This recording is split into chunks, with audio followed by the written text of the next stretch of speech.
Baby, so go. God that I need. Baby, so go. God that I need. Baby, so go.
Every driver dreams of visiting the hollow grounds that lies within the four confines of these 90-degree corners.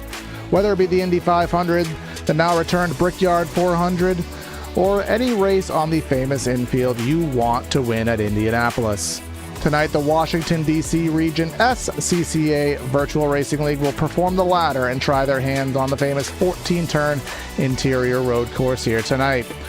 Welcome everybody to Sim TV for tonight's race. You're going to hear a different voice here that you don't know, but my name is Corey Silva in the booth along with Connor Horn, and none of those names are right because I did not get that changed over, but apologize for that. Be Corey Silva and Connor Horn here on the evening. We have our Porsche 992 class and our touring cars here at this road course. Connor, relatively new to the iRacing service, only about 2-3 years into it. Of course, with these new updates, these new chicanes and whatnot, these guys will have to tackle the famous interior here at Indy. Yeah, and it's going to be a fun one for sure. I love this track. You're talking about the curbs. You can use a lot of these curbs in these corners, all these chicanes, these left, rights. They're always so fun, and we're going to see a lot of fun, a lot of action at this corner. Turn one, most daunting corner on this schedule as far as contact goes, where you might see a decent amount of it if you're not careful, because it's going to be a long, long straightaway once we get our initial start here before you get hard under braking, trying to outbrake the driver in front of you.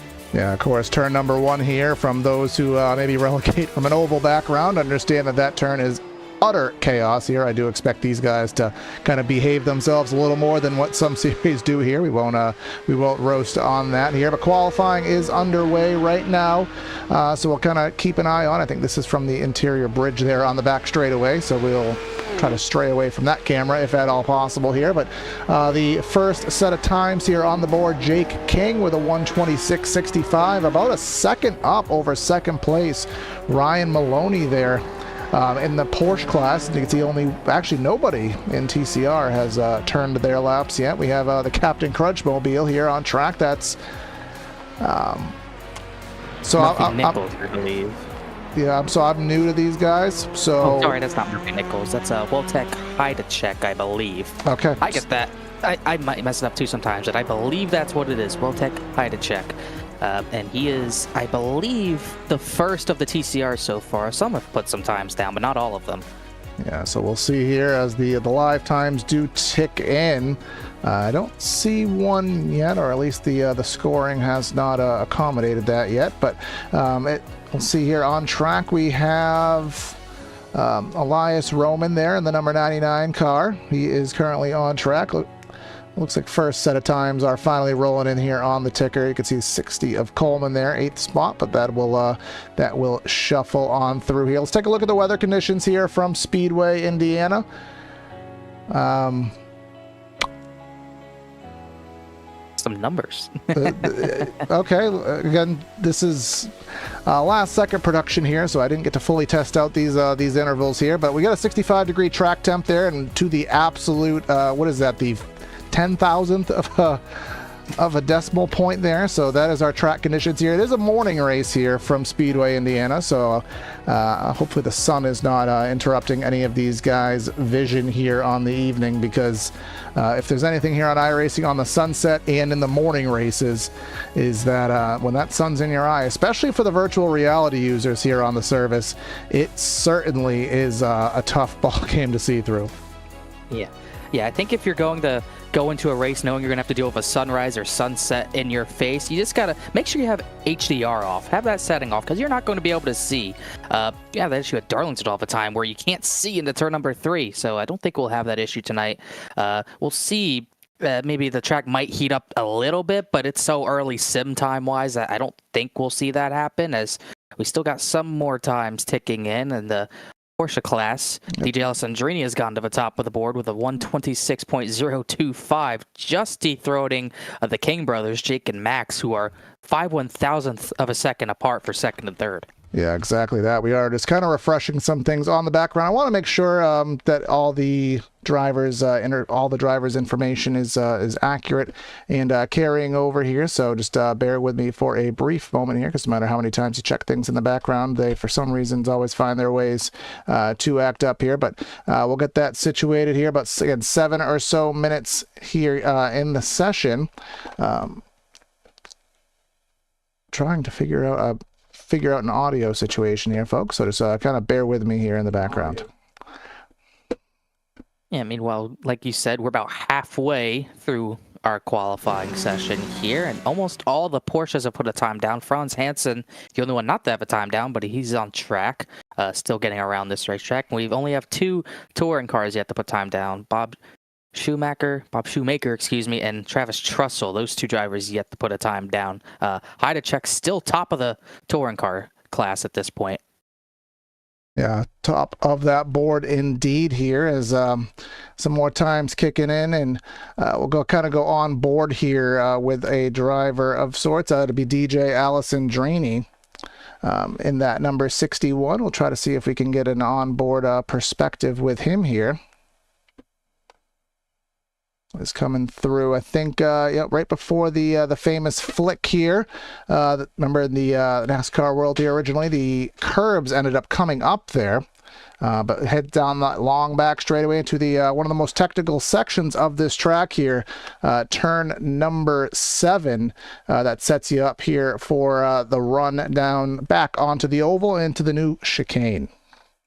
And it looks very wide, but it is, like you said, a technical tight section. It's really almost impossible to go too wide here without banging fenders. And then you got the exit here. You can use all of that curb, but you got to be careful because the rear end will kick out. And this transition under braking back onto the oval racing surface can get some inexperienced drivers. But Alessandrini, very accustomed to this type of car, this type of track. He's going through very well and using all of the curb quite literally. He might have even put a tire to be inside of that curb, and that's why he's at the top of the board so far. Yes, he is always one. I do know that name from different races that I have covered here. I mean, I have helped out a few times with these guys and always see that name here ready and raring to take his time out here. So some more things going on. We got Elias Roman. We got Darren Treacle here in the number 70 car, nice black stealth car.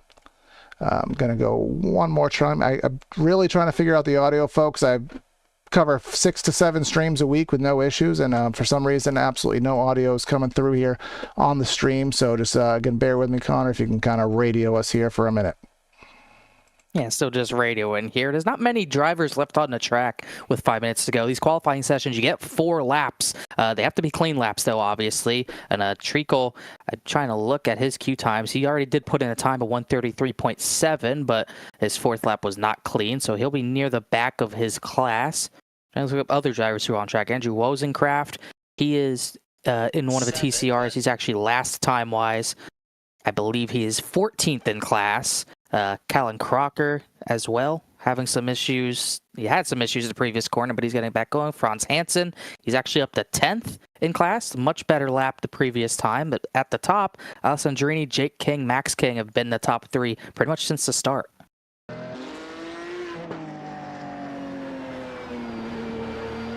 Trying to look at other times. Morgan Burkhardt, he was very fast last week, but got caught up in some issues at Summit Point. Summit Point, obviously, a really tight track, and we had plenty of incidents there. But Burkhardt was still able to get a solid finish, if I remember correctly. Trying to look at some other names. I saw one name that I don't remember seeing last week. I saw Ken Alseal. He's 4th in TCR class. Adam Kobach, he is about 8th in TCR class. I don't think I saw him last week, so he's, I believe, returning this week once again, but did not see him. And he's usually fast. He's usually fun to watch. He's going to be right next to Ryan Carwile, who already made his laps, his 4 laps. Kevin Zhu on track, running practice laps, and I don't believe anyone else is going to put a queue time down. Franz Hansen is on his 4th lap, but still getting through 7, 8, and 9, that technical section we were talking about. See if he can improve, or at least I'm gonna see if he can improve. As like I said, he's 10th in Porsche class right now, and that is almost 2 seconds off of pole sitter Alessandrini at this point.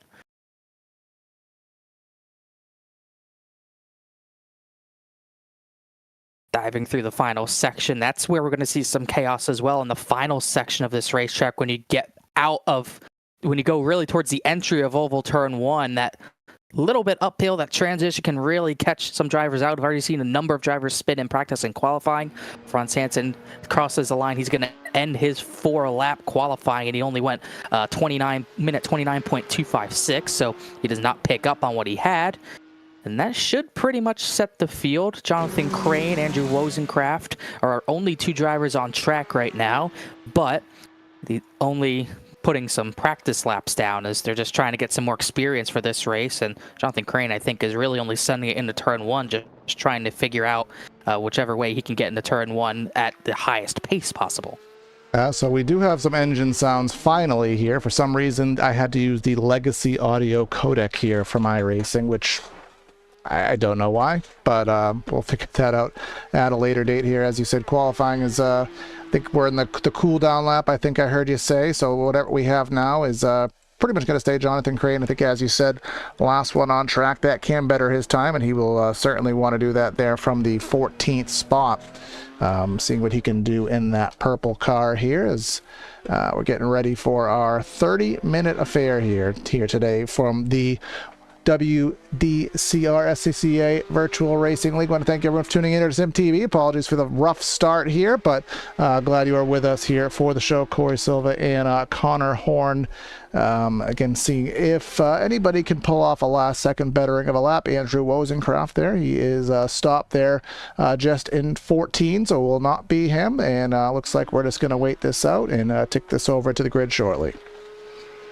Yeah, like we said, only Crane and Wozencraft on track. Travis Trussell did just pull out in an Audi, but he will not get any laps in. Only a minute to go. Won't get around in time. So just continuously just looking at Crane here. He's been, like I said, he's really been only pushing into turn 1 to see how far he can break into there, but he'll finally give it up and reset. And like you said, we're just about ready to get this thing going.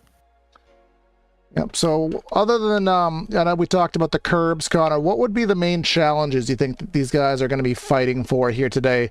Multi-class interaction looks like we're looking at a lap time difference of about 7 or 8 seconds. So I don't know how much that'll come into play, maybe once or twice over the course of the race. But what would be the main things that you're looking out for that these guys will have to keep their eyes open for?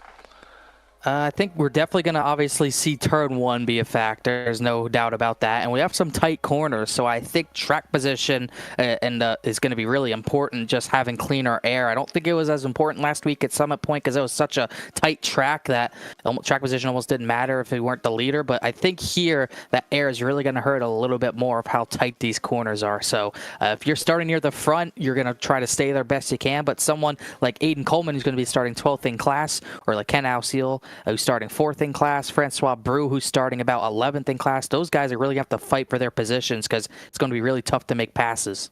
It'd be tough to make passes indeed, but let's find out tonight where everybody is starting and head down trackside for the starting lineup here today from the Indianapolis Motor Speedway. We got DJ Alessandrini on the front row along with Jake King there. Of course, this is in our Porsche class. Next page will be Max King in 3rd with Morgan Burkhardt in the 4th spot. 5th place finds Matthew Morehart, and then Jack Chrissy going to be in the 6th spot. Ryan Maloney in 7th with Talha Sadiq in 8th. 9th is Jay Robinson, and then Franz Hansen rounding out in 10th there, Connor. And then that's Ed Harris, Aiden Coleman, who are going to share the next row together. Then Deacon Greenfield, Jonathan Crane, a few drivers we saw at the very end of our qualifying session. And then the next row will have Kevin Zhu, the last of the Porsches. And then we get to our TCR class, where it'll be Elias Roman on the pole for that class. Wiltek Heidechek going to start alongside him. And the order is going to get a little squirrely with the rows. Darren Treacle is going to be in the 5th position alongside Ken Alseal in 4th. Will Robbins and Ryan Carwile are going to share a row, a Civic and a Elantra together. We're going to see a lot of variety as far as those guys go. Adam Koback back this week alongside David Stern. He will be. And then the next row, which would be row number 5, Callan Crocker and Francois Brew in that 69 Honda Civic. All right, and then just rounding out our grid here, we got 16 TCRs here on the evening. We have Murphy Nichols and Nathan Brackman. They'll be 12th, 13th. Andrew Wozencraft, Travis Trussell, 14th and 15th, and then the lone rider on the final row will be Bob Shoemaker here in his Audi here. So we will have the full pace lap, of course, behind the iRacing safety car here. I don't know if this track does have a short pace lap configuration, but sometimes they do get a little bit wonky at times with how they are, so it's sometimes safer to have the full trip around here at Indianapolis. So I think there is a few second staggered start. If I did read the pre-race, you can see there, I think they'll have a few seconds, nothing radical, but just enough to give each class its time. Yes, just a little bit of extra space like you usually see in multi-class, just so you get a clean run in a turn one, just in case the class ahead of you crashes. They might have it cleared by the time, they'll probably have it cleared by the time that the TCRs get down there. So that's all that's for, as we'll split this field close to about half. We have 15 Porsches, and I believe you said 16 TCRs, so very even, just about an even split. Yep, just about an even split indeed here, so that should be good. And again, the difference was about 26, so 126 was the pole in the Porsche class with the 133 or so in the TCR, so 7-second lap time. I expect maybe once or twice, probably closer to once, we'll be lapping around each other. But I've seen some, when you bring in the GTPs, the LMPs and stuff, you will see crazy multi-class interactions here. But here at Indy, with that modest gap interaction, I don't think these guys will have too much trouble getting around each other here. I wouldn't think so. There's going to be some big straightaways compared to what we saw last week, where these drivers could probably get caught in a better spot instead of what we saw last week, where we had a lot of chaos as far as multi-class went. I think we'll only see these different classes really come together maybe 2 times at the most, 3 if some drivers are really struggling. So that should get interesting. You see everyone weaving the tires. You need to get the tires warm. It's a cold track, so it's even more important at this point. But I agree with you. I don't think the multi-class racing is going to be as chaotic as it kind of was last week. Yep, the tracks that have the wide space here, and the Indy where it is predominantly a chicane and 90-degree turn-based layout here. The braking zones will be aplenty, so you will have to watch in your mirrors here just for those opportunities. A lot of chicanes here as we come through a very underrated part of this track. I think this is turn number 12 or perhaps 11 leading into 12, I believe it is, where you temporarily head onto the chute where there is a little bit of banking and then you're hard on the brakes. So the car, you're asking a lot of the car here to both slow down, turn turn, undulate, and then get back for a braking zone. So guys will have problems there. But into this new updated chicane, pace car will go to the left side of the screen, the right side of the racetrack for pit lane here. And then the DJ Alessandrini will be the man in charge to get this race underway. Barney the flagman will be ready and raring. He has the flag in hand as we come through the final corner here. Let's see when Barney's going to wave it. We're going to come down at start finish. Get this race underway. 30 minutes of action from the Brickyard. Didn't time that one very well. There we go. Now let's get racing here at Indy. Go down that front straightaway here. We already see the slipstream. We already see the blocking. We already see the defensive lines. I think they're 3 wide there for second. They'll funnel back down into 2x2 with King and King. Not sure if there's affiliation there, but there very well may be. Alessandrini pulls out by about a half second, and we have somebody off circuit. Matthew Morehart got kind of shoved wide. It might have been by Jack Chrissy, who makes a dive on Ryan Maloney for position. But yes, Jake King, Max King, they are brothers. And they battled hard last week, so we'll see if they battle as well this week. Meanwhile, in the background, the TCRs get it going. Another clean start for the most part into turn number 1. No contact this time as the lead of this class. Elias Roman's going to be able to get away just a little bit. Yeah, they will all fizzle out here, and a little bit less chaotic of a start. Everyone's staying on track. I say that. Oh, we do have one car off track. That's Jay Robinson in the 321 car. Let's quickly try and sort out what may have happened to him here. This is in 7, heading down the back straightaway. Left-hander here, side by side with somebody. Locked up the rears, lost it, and kind of curb hopped there, but doesn't look like any harm, no foul there for anybody. Yeah, and all clear through the TCRs. Had a few drivers complaining about not having some room, but Morehart, he's immediately went to the pits there. Who was that? Could not see who that was. Matthew Morehart again.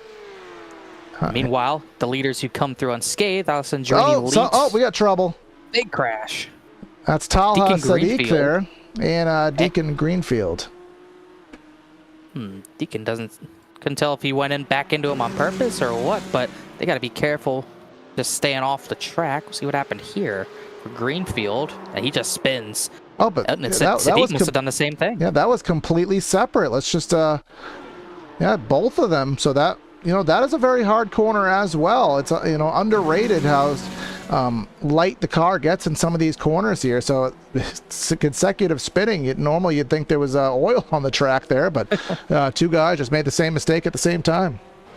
Yeah, and the Porsche's, the rear gets very light, and then that corner where there's really no banking, so it's just going to swoop out to drivers left even more. It's a very tough corner. You have to have so much patience on the throttle, or else you're going to do just what those 2 drivers did. As TCR battle, for Porsche's, the lead is pretty solid, but the TCRs are battling hard right now with Elias Roman trying to fend off Michael Montello. Yeah, hard on the binders there. You can see those rear brake discs glowing. I'm not sure why the fronts aren't glowing, but that's rather here nor there. But coming through those, the infield technical section here, I struggle to call it S's, but it kind of is. It's just back-to-back 90s in the opposite directions there. But now this is where we see a lot of guys have issues. Talked about it, back on the banking, hard on the binders, hard into the infield, back off the banking, and coming up to the final corner where we just saw 2 cars spin a lap prior. See if anything happens this time. At least up ahead, it's relatively clean. You call them S's, it's really just S. It's one big S in a way. But this driver's making it look pretty easy for the time being. Not the final corner. I'm talking about the S's as the top 3, Roman, Montello, and Heidechek in TCR class. Heidechek was pole, but he lost it pretty early on.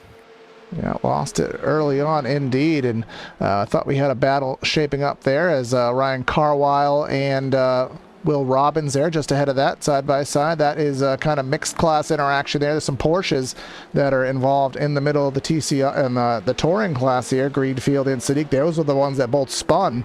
They're still battling each other, but through the infield here of the slower class. Not missing anything up front in the Porsche class. Alessandrini holding on to roughly a 0.8 of a second gap. And I don't know if I have that here, but I can just tell you on the back end here, lap time wise, he was a 10th faster than King. It was a 26.2 to a 26.3. And the only other person in the 26s was Burkhart there in third. So Alessandrini definitely in his own field right now. Actually, he just broke the 25 second barrier last time. I was about to say the same thing. 125, which is he was the only one to do that in practice as well. He wasn't able to do it in qualifying, but got pole anyway. So it definitely has a lot of pace. We'll see if it pays off of a long run, if it can last over this 30-minute stint that we're going to have as he continues to pull away from Jake King. It'd be very important if he could just get out of Jake King's slipstream range. That would really be a big moment in this race if he could just get out of his reach. Ken Hausiel here on track. He was dealing with Wojtek Hadacek, I think it was there, along with Darren Treacle there, and then we have Deacon Greenfield still in the mix of them. I think I saw some connectivity issues from somebody there, but that was the best battle at the moment here in class. Up front, still having that battle for the lead. Montello has not found a way by Roman yet. I do see some smoke here off in the long shot, but I don't see anybody having issues. Maybe just locked him up, but all seems to be just fine. Yeah, no one off, possibly a lockup, but yeah, battle for the lead is still pretty intense. Those two have separated from Hadacek at this point. Hadacek's having to defend from Ken Hausiel, and then behind him, it's a dogfight. Fifth on back. Darren Treacle has made his way through the field a little bit here. And look who's behind him. Will Robbins, Ryan Carwile, Adam Kovac, all in a line trying to get by Darren Treacle at some point, but Treacle does pull away.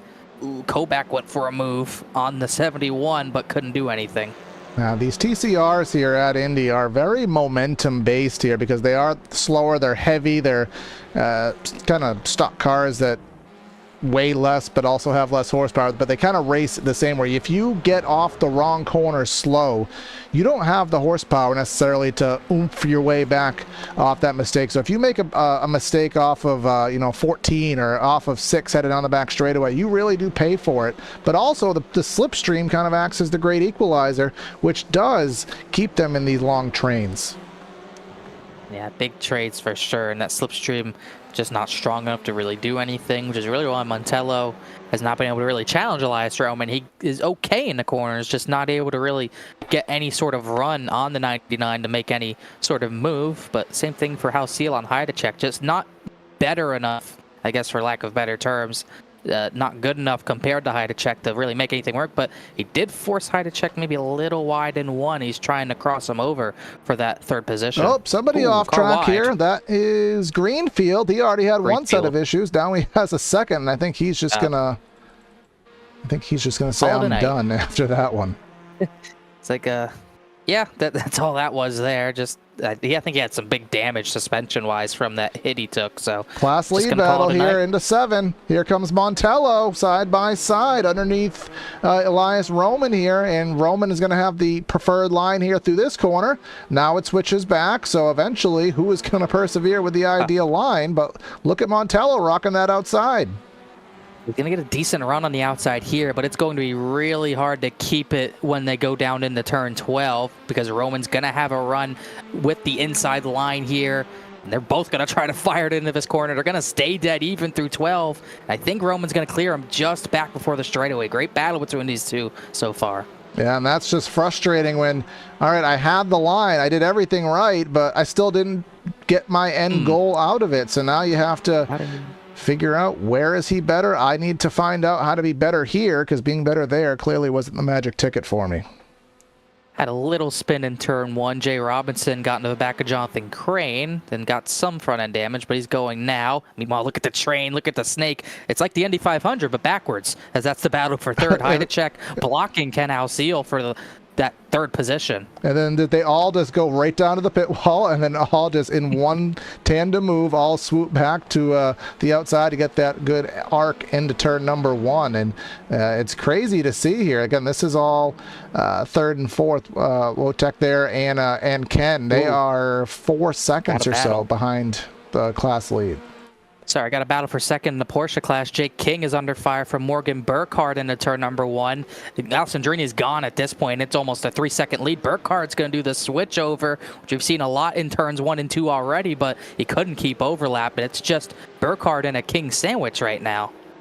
Exactly that. And, you kind of know that the brothers are probably going to work together and make sure that you don't pass both of them. But if you have the faster car, you will persevere. They all get through that little kink well and fine. Well, actually, take that back. Did he evade the wall there? I'm not quite sure. I think he might have tapped it. I don't think that's going to do much damage. That was weird. Yeah, we'll take a look at it from the blimp cam here. Off in the grass, off in the grass. Let's see. Oh, that's nothing. Light tap. That should be fine. It really looked like, I thought for a moment it was suspension damage from the curb. You do see that sometimes, but he's going fine now. Just losing some time as Jake King's going to let Morgan Burkhardt by. I think this might be a tactic to keep his brother closer slipstream-wise. Yeah, because, get as long as they can get, decent off this corner right here. This is a good enough drafting opportunity. Maybe if they're good enough through the infield, that 1 or 2 tenths they may gain, that could be enough to make it a trio battle, or Burkhardt can just see what he can do from the second spot. But now, as you can see on the live timing, almost 4 seconds. Peeling off here. I wonder if he does have something wrong, suspension. He's trying to feel it out because it's kind of odd. Yeah, because that was a really late move there. He wasn't swerving on the straightaway. He kind of made that move right at the start of the braking zone, which I found very interesting to do it at that point. But he'll hang back there in 4th. There may be a battle shaping up a few spots back. We have the 5th and 6th place. That's Jack Chrissy. He's in 5th, and is Ryan Maloney, who wants it. All the way to the inside in the 6. He's going to take the defensive line, and the 24 is going to try and go high around the outside. We saw this almost work once. Didn't work here. And Maloney just backs out. Doesn't want to be driver's right here, so he just backs out. Wondering, the only thing I could think of besides maybe suspension damage is Max King maybe has maybe like hardware issues. That's the only other thing I could think of, but regardless of that, he still continues in 4th for the time being, and we're finally seeing those Porsches get into some traffic. Alessandrini getting through some of those other TCRs at this point. Same for the other drivers at the very top of this class. And meanwhile, that battle for the lead in TCR class is not done yet, but Montello has not had as good of a chance at the lead like he did when we last saw him. Yeah, it's still hovering right around half a second. And I did see in Porsche, through that traffic, the lead for DJ did get down into the 2-second bracket for a very short time period. It may have just been, where they were on the track, but it did at least get into the 2s for a brief moment. But now it is back up to maybe, if not higher than it's ever been, closer to 4 seconds. But he is getting through traffic here. This is a 1-lane part of the track. He's going to have to slow up here, getting around the TCRs through the kink. And not too far up from him is a battle for 6th in TCR. Will Robbins, Murphy Nichols, they go side by side into turn 7. They're going to stay side by side like we saw off of a lead. Trying to see that's behind them. That's Adam Kovac just watching them battle and just trying to stay out of potential contact. There might be some. Nichols gets sent into the grass. All right. Well, how is he going to... No, that was clever. That was a very clever and smart move to say, the grass is terrible. I'm not going to get back on the track, but I see pavement up there. Let me just go straight through the grass and get on some pavement. And look how little time he actually lost in that. That was some good stuff.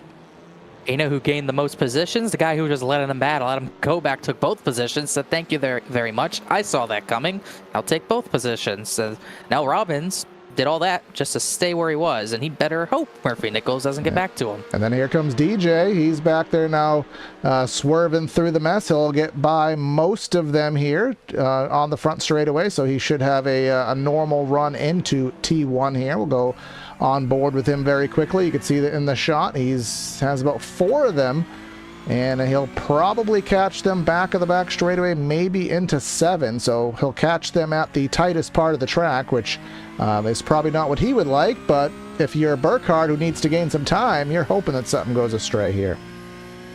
Yeah, Burkhardt definitely hoping something happens. He's really the only one keeping a decent pace with him at this point, and even still, Alessandrini, a big 3.8 second lead. You see the King brothers have really jumped off. Here we go. Look at in front of him. Right in front of DJ. They're side by side, bumping doors. The Captain Crunch Mobile there in the 70, and the Stealth Black Riding. I don't know the liveries as well as you do, but this is causing DJ to really back off, and he's going to try to squeeze the issue right here. But the issue is Morgan Burkhardt couldn't capitalize because he had all that traffic to deal with Will Robbins and Adam Kovac and all those guys. So he got held up maybe worse, as that was Heidechek, Carwell, and Treacle battle. Oh, we got cars off in 12, cars wide. That is Murphy, no, not Murphy Nichols, one of the Porsches. That was Deacon Greenfield again, who's had a lot of issues this race. But good day for him. Hornets, absolute hornet's nest. Yeah, so I always like to say, you know, karma is fair play, because DJ may have lost some time in some instances, but Morgan, you know, eventually you're going to have to get through it yourself. Now he's going to get through about 3 or 4 of them here on the front straightaway, so that works to his avail there. And what happens to the lead? It ends up staying right around 3 seconds. So it undulated around, but ultimately it stayed right where it was. So the karma gods just played even there.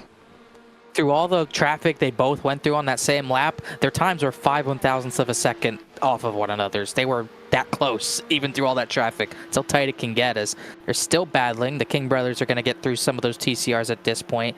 Heidechek and Carwell are still going to battle. I believe that's for 4th in class at this point. Yeah, I did see a few laps there, some contact between the 27, and I couldn't quite make out who that was.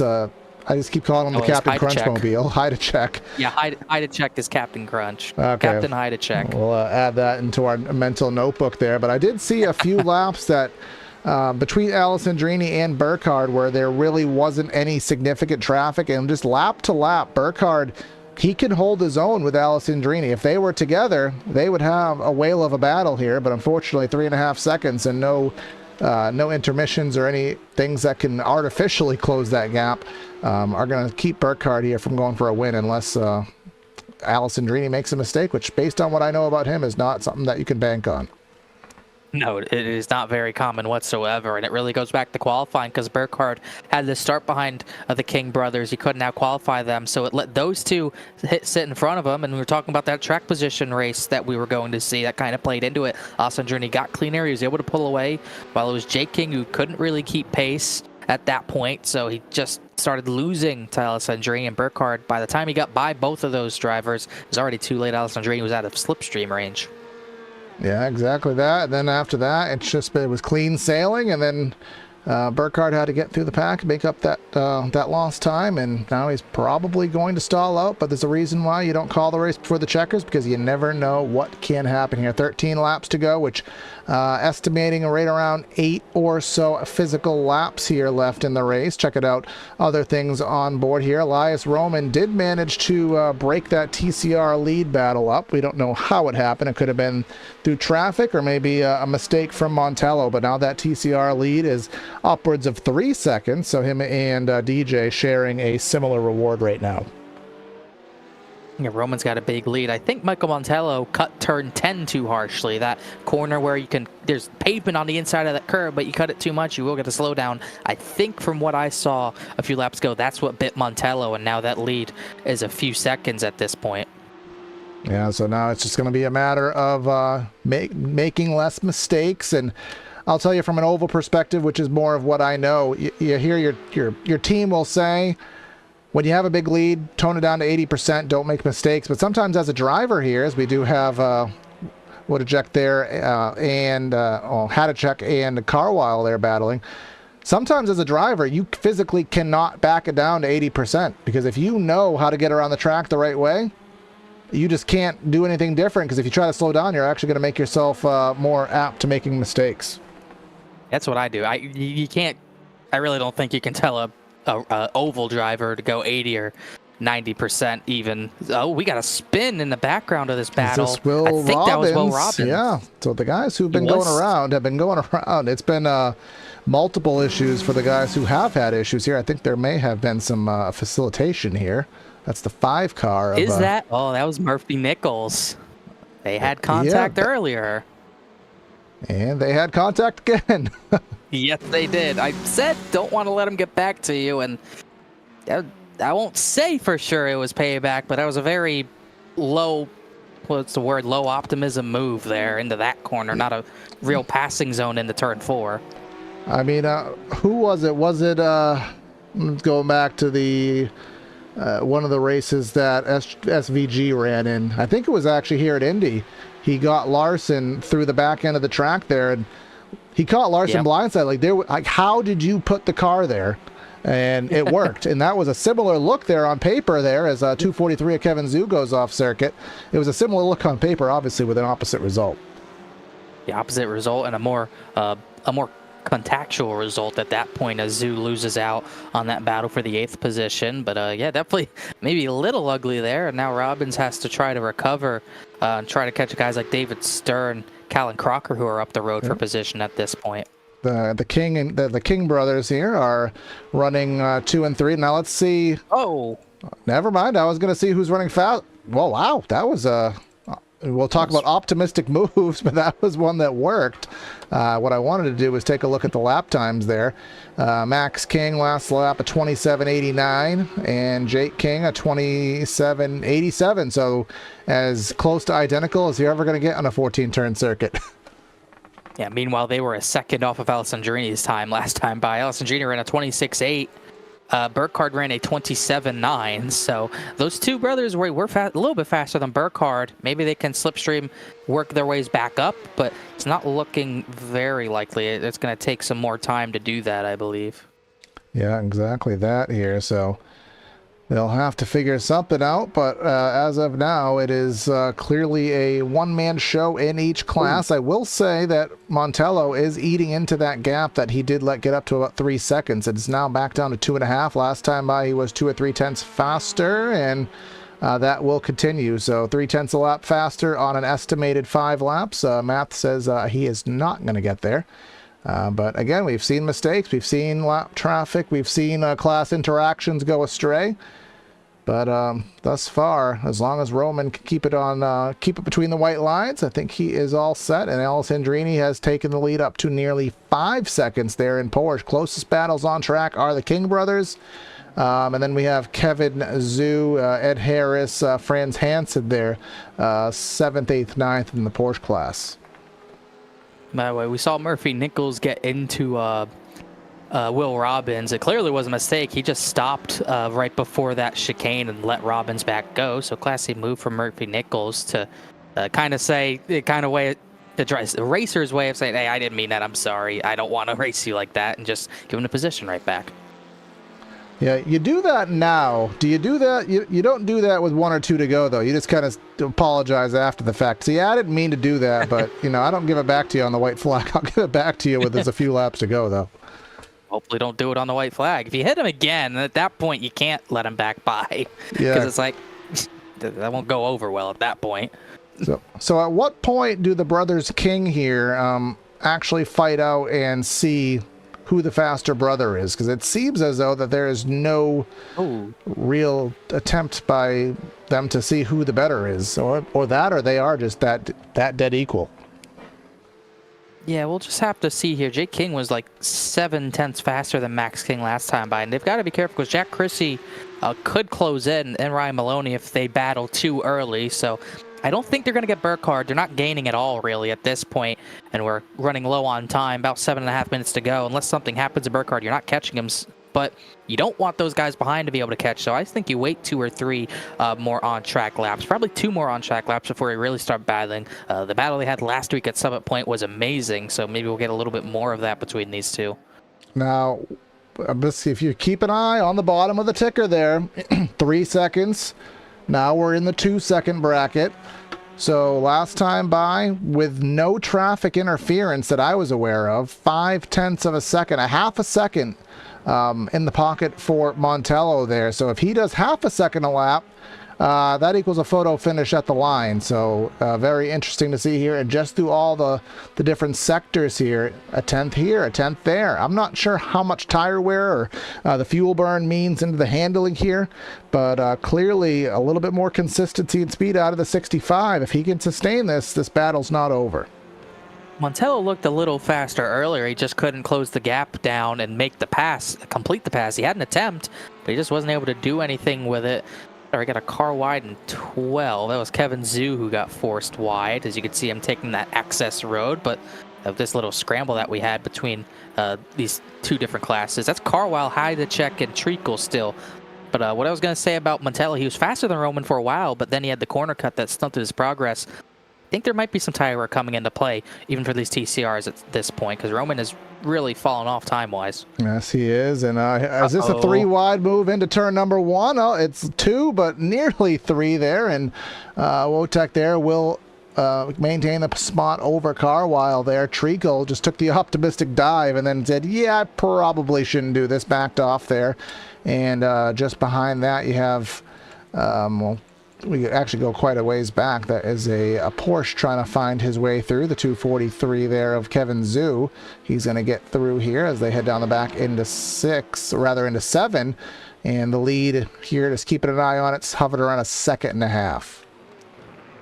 Poor Kevin Zhu, he got stuck. Oh my goodness, pretty big dive from Treacle there in the 7. I think that took Carwile by surprise, but he couldn't really do anything with it. Didn't get a good run through the apex, so Carwile holds on, but he loses time to hide a check because of that challenge. That's the issue about being the meat in the sandwich. You want to be the aggressor, but if you're not good enough at being the aggressor, you're going to become the guy being hunted at this point, and that's the situation Carwile's in at this point. Now I'm watching here, Roman there kind of getting slowed up by the Porsche of Franz Hansen there, the 44. Now we have the lead under a second. Slipstream is engaged here. He's close enough to start getting something here as we're now within 5 minutes here. Alessandrini up by 5 seconds here. He's just driving off into, well, it's not the sunset because we're driving into the afternoon, so make your own analogy for that. But this is a full-blown battle here, 1/4 second. Estimated 3 laps to go. Take your pick because I don't got one here. I think Montello's going to find a way, but Roman ain't going to go easy. And hopefully Montello, if you're a fan of him, he doesn't make another mistake. And meanwhile, the battle for third, those King brothers have finally started battling. It's Jake King trying to get by Max King. They swapped the position maybe 2 or 3 times. They had a bit of contact there before the second to last corner, as here comes Jake with another crossover. You have Slipstream down the straightaway, which I think is what you want here at this point in the race. Yeah, Slipstream down the straightaway. Let's see if the defensive line, we haven't seen the defensive line come into play once yet. And, well, at least with them anyways. We'll see it here on the back end of the straightaway. You're going to see Jake to the outside, Max to the inside. Jake hard on the binders here. He's going to drive it in deep, but it's going to stick. So move the 3 to the top of the King leaderboard here, which is 3rd and 4th. But still 2 laps for Max to try to recoup that. I think you'll have a good shot at him. Meanwhile, that battle for TCR, it is still tightening up. Montello couldn't make the pass earlier, made a mistake, and if he gets there, he's not going to have any time to set up the move like he was trying to do earlier. He's just going to have to make it happen at some point. We're running low on time, just 3 minutes to go. As Ed Harris in the 15, the pink and white Porsche, he's going to get by as the gap is now inwards of 3/4 seconds. Oh, but this is going to be pretty bad here because that is Harris going off. That's going to force a Roman there around the outside of 2 there. That is not an ideal scenario here. That's going to pull the gap down to within car lengths here. But now it looks like Montello's having trouble getting around Harris. Yeah, Harris is just the meat in the sandwich. He's going to keep a car in between those 2 at this point, as here comes another Porsche. That's Aiden Coleman, who's going to butt into this battle a little bit, but Montello's still closing in through all this, and he's going to have at least 1 shot as out of the final corner, as those 2 are not side by side yet. The King brothers were side by side for a moment, and now Max King is going to stay ahead for this 3rd position, but these 2 are getting oh so closer for the TCR lead. Yeah, it's just, this is the position where if you are a Porsche, you still have to race your race, but at the same time, you know that you're affecting something to a higher degree, so it's kind of a lose-lose situation, but just the nuances of multi-class racing here. So now we're closing in minute 53. We have to take a look at where Alessandrini is on circuit. He's on the back straightaway here, so if he crosses the stripe with less than 1 minute and 27 on the clock, which he is indeed likely to do so, I mean, just look at what we have here and where he is. So we will be hitting 1 to go once we hit the stripe next time by, and the gap is now a 2nd. Heidechek went wide in the second in that turn 12. That's still for 4th. These 3 are still battling for 4th as well. As a matter of fact, I think that's those 4. Nope, Jay Robinson is a Porsche, not in this battle. But these 3 have been all over each other all race, and Heidechek has somehow not relinquished his spot yet. Yeah, he has not. He is doing a bang-up job here. As there goes Alessandrini, who is now just closing in on the back end of the lap here and coming off the final corner. And let's see if Barney will indeed have that flag in hand. And there he goes. So one more circuit around Indianapolis Motor Speedway. 3-second lead for Alessandrini. And it looks like... still having problems with the Porsches is Montello there in the gap about a second. So he's going to have about a lap and a third to try to figure that out. Oh, right in front of Roman here. And that's good. Well, he figured it out. Now he's right to the rear bumper. Oh, that was a big mistake. Kevin Zhu really hurting Roman here, but he somehow kept the lead. Montello couldn't pounce. He'll have one full lap to do something with this driver with the 99 of Roman. It's probably not going to be in turn 12, but he's got to be thinking of where he can make this pass work. He's going to have really only one chance, because if you take it in a bad corner, you're not going to get him. Yeah, it's going to have to be a dive into 1 or a dive really into 7 here. Alessandrini coming through the back end of the track here. We'll focus on him in a few seconds here, but we do want to follow this battle down into turn number 1. The gap is about a half second, so the slipstream is not going to be the end-all, do-all here, but it should get him into fighting range. At least we should imagine 4/10. Let's see if it gets any closer here. Doesn't look like it will, but Alessandrini coming to the final complex here has done everything right. Somebody absolutely obliterated the final corner there. That was Burkhardt. He just wanted to take an extra corner there. But Alessandrini is going to come through 14 here, and with a 5+ second lead, he's going to find himself the winner here. WDCR SCCA Porsche Class at Indy. Burkhardt's going to still get second. The King brothers are going to be side by side to the line for third, but Roman still hanging on to the lead in TCR over Michael Montello. Montello running out of time. He has some slipstream. He might have an outside chance here. Coming down into 7 for the final time. Opportunities are running out here. Let's see how well Roman can get through the technical complex here and then eventually lead ourselves back into the final chicane. It looks as though a big slide there from Montello. That'll throw him back about 0.6, and that may be the dagger, barring a critical last-second mistake. Yeah, that was a big slide. I believe that was turn 9. He missed just a little bit, the left-hander. And talk about that dirty air in track position. It played a big factor. Montello could get there. He just couldn't move. He's got 1 or 2 more corners to go. Roman had a little slide, but I think he's good. Yeah, we're going to come through 14 here and watch this battle, but it's not going to be by the skin of his teeth. Elias Roman going to win here for the touring car class here. Grandstand battle between him and Montello. Unfortunately for Montello, a few mistakes and a few bad Porsche interactions will take it, but Roman, phenomenal job hanging on to it. A great job by Elias Roman to hang on. Halcyon will get third in class. Didn't talk about him a lot, but he'll get third. And Heidechek holds on for fourth. And it's going to be a photo finish behind him. Carwell and Treacle went across the line side by side. Carwell just got it. Really, really solid racing. That was intense stuff in TCR class. Yeah, great stuff overall by these guys, and definitely had some fun giving you the call. So now that the race is formally over, I think everybody has made their laps here and concluded tonight's efforts here. So we can head up to the final results and let you know where your favorite driver formally finished here on the evening. Results page will scroll by on the bottom of the screen. I believe it DJ Alessandrini, Burkhardt here. I'm trying to make sure that I have I think we have to use this one here. There we go. DJ Alessandrini will get that win with Morgan Burkhardt in second.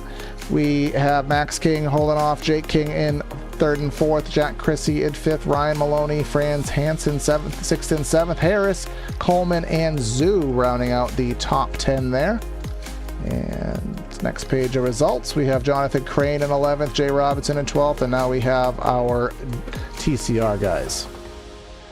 Yeah, TCR guys, we saw that great battle, Roman to Montello. They'll be 1-2. Halcyon had a very quiet race. He really didn't have to battle anyone after the first few laps. He finished as third. Heidechek had to battle the entire field, and he had to hold on for the fourth position as we try to get those results back working just a little bit better. Heidechek finished fourth. I believe Carwile ended up fifth in that class. Darren Treacle sixth, and Kobach seventh. David Stern wound up eighth through all that. Obviously, the gaps are a little different. They weren't actually they were a lap down to the overall leader. Then 9th and 10th, Callan Crocker, Will Robbins. And then Murphy Nichols, Andrew Wozencraft. Obviously, Robbins and Nichols, they had their issues. Finished right next to each other. Then Wozencraft, Brackman, Brew, Bob Schumacher, Travis Trussell had their issues. And obviously, Tyler Sadiq, Deacon Greenfield, they did not have a good start at all. And Greenfield ended up retiring pretty early. Morehard just kind of scrolled off there at the back of the pylon here. Now, do these guys usually pop in so that we can have a quick word with them there, Connor? Yes, they do. We got some of our winners, some of our second place guys. I think it's all of our podium guys from all the classes. All right, so we can head to the top of the overall standings and go ahead and find DJ Alice Sandrini here while I get his car here on screen. If you want to have a quick word with him, let's go ahead and talk to our overall winner here tonight. All right, DJ, he won this race in style. Really didn't have too much of issues there. Morgan definitely had some good speed, but you got through the traffic pretty well, and of course you had the gap he had to work through and not having that pole position there. What was it like out there tonight? You know, it's just I was just trying to manage my race, just take care of the tires, avoid little lockups. The car does this weird thing where, like, if you have a lockup or even just a little bit of a slide, whatever tire had the drama is not functional for about like 15 to 20 seconds. So you just try to keep the tires drama free and just leave the thing hooked up and yet just cut clean laps. You kind of feel like a little bit like a Formula One driver out there, just not driving quite as fast as you probably could, but just taking care of the tires. Yeah, me and Connor were talking about that. It's hard to tell a race car driver to go 80% because if you try to slow down, you end up making more mistakes than if you just stayed full bore. But the traffic, as TCR, it really showed the traffic of you guys. Porsche's getting by them really affected their battle. Were there any moments through the very technical sections here at Indy where those touring cars played you any issues? I mean, I'm glad I had a nice lead, so I didn't have to force anything. They're like through the S's chicane thing, whatever turn numbers that is, before you do the right-hander onto the oval again. The TCRs are basically the same speed as the Porsche, so like while it feels bad sitting behind them, you only lose about like a half second, even though you're behind them for quite a long time. I figured that stuff out in practice, so I thought, okay, well, if I can afford it and I don't have to like push the issue to like try to use traffic to sabotage my enemies behind me, then I'll just chill. And luckily that's what I got to do. Yeah, exactly that. At the end of the day, you don't want to have to sabotage, but you win how you can win, man. Congrats on a solid effort and good luck in the rest of the season. Yep, thanks, appreciate it. And now Connor, if you want to have a talk with our TCR winner Elias there, who is on the edge of his seat there holding on, we can have a quick word with him. Excuse me, yeah, we can definitely bring in Elias Roman. He had Elias Roman, you had the really intense battles, really from the very start. It was you and Michael Montello at the front the entire way, and it looked like you got just the break in the action you needed to maybe keep the tires on it and preserve this win. It looked like you had a corner cut at 10. How important was not cutting some of these corners like turn 10 tonight? Yeah, Michael, props to him. He gave me an absolute run for my money all the way to the very end. I thought I was in the clear when traffic broke us up, but then I got really held up on the last lap and he was right on my bumper again. I want to say out of the S's, the last one heading back to the oval is definitely a corner you do not want to cut because it will give you like a colossal slowdown penalty. I think that's what happened to Mike at one point. But yeah, I remember like DJ a long time ago say with like the 1Xs, they're kind of like just farming, like don't use them. And then if you need to use them like towards the end, just use them. So that was basically my mindset, also keeping the tires. But yeah, it was an awesome race with Mike. He definitely deserved to win. He was faster than me. I will say that hands down. But luckily got the track position from qualifying and then yeah, just kept it up front. We had a really good battle at the S's though. I gotta definitely watch the replay just to get some picks. Yeah, Debbie looked like turn 7. It got really tight, but like you said, you were able to hold him off despite him being a little bit faster. Congratulations, Elias. Thanks for talking to us. Cool. Thank you guys. Have a good night. You too. All right, so that was our TCR winner, Elias Roman. Now, good, because I'm not used to what these guys are used to, Connor. So do they usually all have a little quick word, or is it usually we just talk to the winners here? Yeah, we usually get some of the podium drivers, as many as we can. All right, we do so- have, I think, every podium driver in here All right. tonight, which is good, including the King brothers, who finished 3rd and 4th. But Morgan Burkhardt was actually the second driver behind the first driver behind Allison Trini tonight. All right, we got Morgan, who finished second here in the Porsche class. Well, DJ was in a class of his own, but you ran some good laps, and you managed to get it into the 2-second bracket for a couple laps here, but ultimately DJ just pulled away.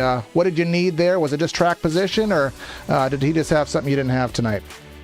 Well, he's very, very good in these cars, and it's hard to run with him, let alone beat him. But I think I struggled a little bit with the setup. I basically ran the same thing that I did last week for Summit Point, and it took a while for the car to get really fired up, even in qualifying. So I didn't really qualify where I wanted to, qualified behind both of the Kings, and I had to take some time to get around them, just waiting for the tires to come in. And then by the time they came in, DJ was 3 or 4 seconds up the road. So just tried to pick through traffic. And then towards the end of the race, I felt like I had pretty good pace and I was able to match him, but he was too far gone tonight. Yeah. Was there any real moments? I mean, I know once you got it down to 2 or so seconds, and then we saw that traffic just hit you. Did you kind of get a little ray of hope there, and then ultimately that traffic just kind of put it back there, and it was more just a matter of maintaining? Yeah, I saw that he was being pretty cautious, which was smart, going through traffic, and I was taking a little bit more risks, and he was also catching them in the chicanes and the twiddly bits, and I caught him on straight, so I was able to catch a lot on him just by virtue of that. And going into, I think it was the final 2 corners on the last lap, I was like, all right, he's stuck in traffic, I'll try and go a little bit faster through here. And then I overestimated it. As soon as I started to hit the brakes going off the banking, I just locked up the inside front right tire, and I was like, oh, we're going for a ride. But yeah, DJ did a really, really well done job tonight, so congrats to him. Well, you did a great job yourself, man. Congrats on a second, and I'll see what we can do next week. Good luck, man. Thank you. All right, and Connor, I'll give you next dibs on who you want to talk to.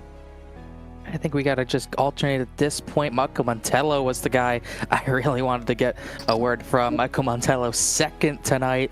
A little bit unfortunate on your end. You looked like you might have been the fastest driver in class tonight, but you just didn't have enough time to get Elias Roman after the corner cut. And just a quick question, was it turn 10 where that cut occurred? I believe so, if I know the track map well enough. I'm pretty sure it was turn 10. I probably just went a couple centimeters too close to the inside, just trying to push to make some time back up. So yeah, that was kind of the story of my race, was just having a lot of pace, but then just making a ton of mistakes, and then slowly getting caught back up and then making more mistakes, but it'll come with time. Yeah, it definitely looked like you were a little bit faster, and you could catch them from a far ways back. I'm not sure if all of it was attributed mistakes. Do you think there was any issue with maybe not as clean air as Roman had? Maybe that was an issue in not being able to pass him, because you could get right to the back of him, but just couldn't complete that pass. My issue is mainly just knowing my surroundings and trying to not bump into people. So there was a couple of times where I got really close to him, and then I didn't want to hit him going out of a corner, and I'd lose 5/10 just coming out of that corner. So I was being overly cautious just because I don't have a ton of wheel experience as much as I would like. And that was a lot of the opportunities that I missed, as well as making mistakes. I don't think dirty air had anything to do with it. I was pretty good about catching him back up, but just having the confidence to go door to door is, I think, kind of where I lost it tonight. And then, having that 1X or the corner cut on turn 10 certainly didn't help me either. Yeah, definitely didn't hurt, but you still had a great run. Very fast tonight. Just one spot short, but great run tonight. Michael, thanks for talking to us. Yeah, thanks, guys. No problem. Yeah, let's see who else we got. I mean, we may as well just group interview with the King guys, I suppose, because they're the last one. So. That is what Kyle did last week, so... All right, so we'll have the Brothers King here for the final interviews of the evening, and I didn't catch the live battle there, but it looks like it was near a photo finish with Max getting it there. How much fun was that racing, you guys? Because from the booth, you guys were right on each other's tail the whole time, making aggressive moves, and it was really good stuff to watch. It was a blast. You know, we didn't quite get the setup right. We were a little too stiff there, but we knew we were going to be racing each other for the race, for the duration anyway. So we decided to start dicing it up. You know, that's what we love to do.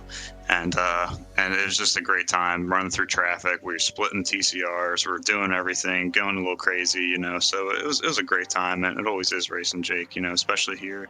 I have some real life experience, and he doesn't, so I got a slight edge over him. But you know, it was a great battle at the end, and we were just trading back and forth. We had a great pace.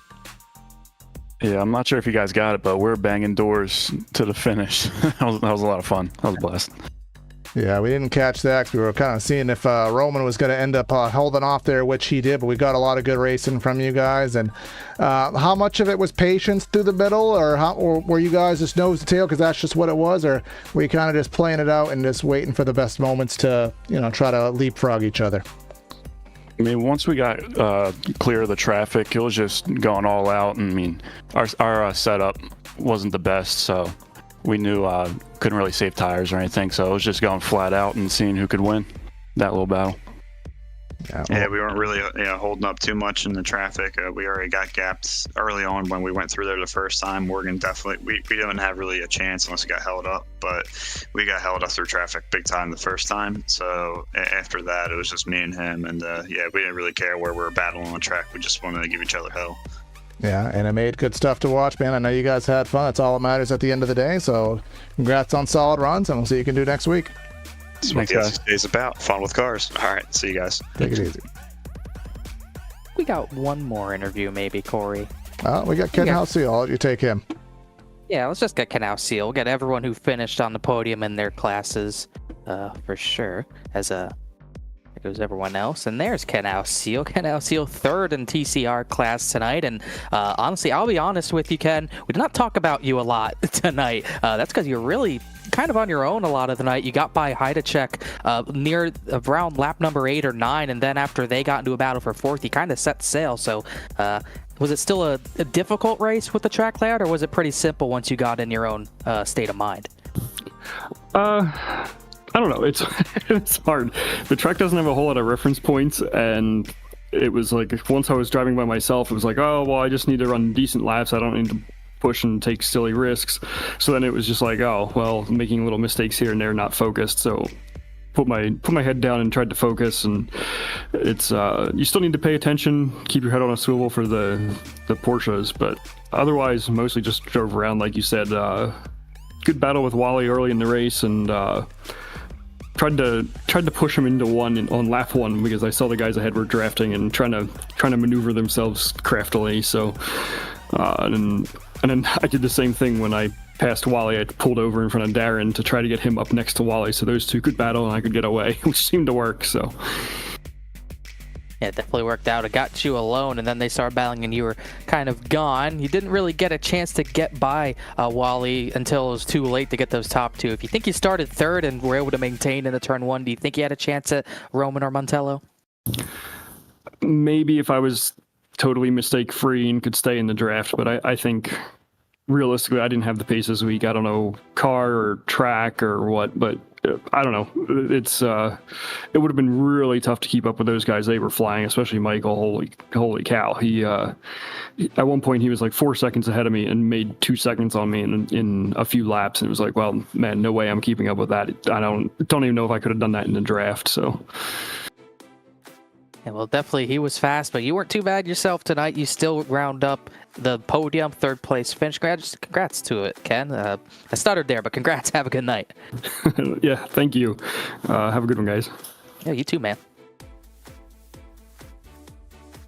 All right, so that is our available guys here. So nice little fill in here today. Glad to have you with me, Connor, and glad to help out here. I know it was a little rough around the edges in the beginning, but we ended up having a great show, and we'll see what these WDCR SCCA, that's a lot of letters for me to say, can do next week.